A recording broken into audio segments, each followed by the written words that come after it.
Coffee এখন হাটে বাজারে পুরো জলের দামে বিক্রি হচ্ছে, তাই না? তবে এই তো সেই কফি যাকে কিনা কিছুদিন আগে কেজি হিসাবে 40-50 টাকায় বিক্রি করা হচ্ছিল। আর এই যে এখন আমার হাতে তোমরা দেখতে পাচ্ছ 1.5 কেজির এত বড় সাইজের একটা বাঁধাকপি। এটার দাম কেজি দরে 50-60 টাকা ছেড়ে মাত্র 5 টাকায় আমি কিনে এনেছিলাম। অনেকেই বলে বাঁধাকপি সিজন পেরিয়ে গেলে নাকি বাঁধাকপি আর খেতে খুব একটা ভালো লাগে না। তাহলে কি এই ব্যাপারটা শুধু আমারই মধ্যে রয়েছে যে বাঁধাকপির তরকারি যত খাই তত চাই? সত্যি কথা বলতে ফুলকপি, ওলকপি আর ব্রকলি আমার খুব একটা পছন্দ নয় ঠিকই, তবে এই বাঁধাকপির সব রকমের রেসিপি আমার অনেক অনেক ফেভারিট। আর আমার পুচকি সংসারে এই এত বড় বাঁধাকপি শেষ করতে পুরো 4 দিন সময় লেগে যাবে গ্যারেন্টি। আজকে ভেবেছি আলু টমেটো দিয়ে খুবই সিম্পল ভাবে বাঁধাকপিটার তরকারি করব, মানে ওই সবজি মশলাপাতি যা যা লাগবে আর কি আজকে তরকারি করার জন্য। আমি সবসময় রান্নার আগে সবকিছু জোগাড় করে রাখতে পছন্দ করি। আর আমার মতো তোমরাও কারা কারা রান্না বান্নার আগে সবকিছু জোগাড় করে নিতে পছন্দ করো কমেন্ট বক্সে জানিও কিন্তু। তো আজকে দিনের মেনুতে ছিল আমাদের ভাত, ডাল, ডিম ভাজা, অল্প তেল মশলায় খুবই সিম্পল বাঁধাকপির তরকারি, সাথে ছিল কালো জিরা আর রসুন ফোড়ন দিয়ে বিট ভাজা। আমি আগে শাকসবজি খেতে একেবারেই পছন্দ করতাম না, আর এই কারণে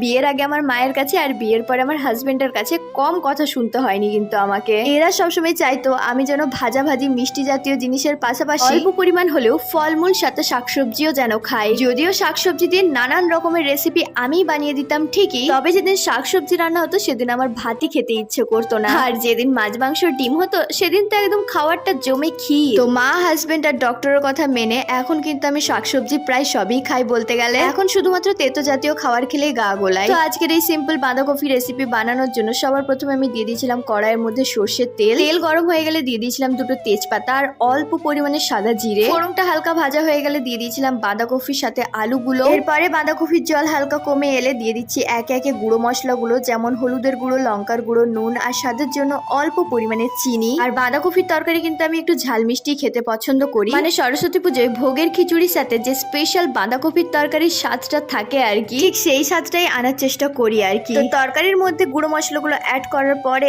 এখন দিয়ে দিয়েছি একটা বড় সাইজের কেটে রাখা টমেটো আর দুটো কাঁচা লঙ্কা। সবকিছুকে ভালো করে মিশিয়ে নিয়ে অল্প পরিমাণে জল দিয়ে নুন ঝাল চেক করে ঢাকনা দিয়ে কিছুক্ষণ রান্না করে নিলেই রেডি আজকে সিম্পল বাঁধাকপির রেসিপি। প্রতিদিনের রান্না বান্নায় যেসব মশলাপাতিগুলো আমি ইউজ করি এগুলো আমি সবসময় আলাদা ছোট ডাব্বার মধ্যে রাখতে পছন্দ করি। আরে জানি আমার মতো তোমরাও অনেকেই এই কাজটা করো, তাই তো? আমার স্বপ্নের ঘরের এই ছোট্ট শখের ঘরটা সাথে আমার এই ছোট্ট সংসারের ভিডিওগুলো যে তোমাদের সাথে শেয়ার করি সেগুলো তোমাদের কেমন লাগে জানিও কিন্তু। কফির পরে এই বিট ভাজাটা হয়ে গেলে আজকে হয়ে যাবে আমার রান্না বান্না কমপ্লিট। তোমরা অনেকেই বলো যে দিদি তুমি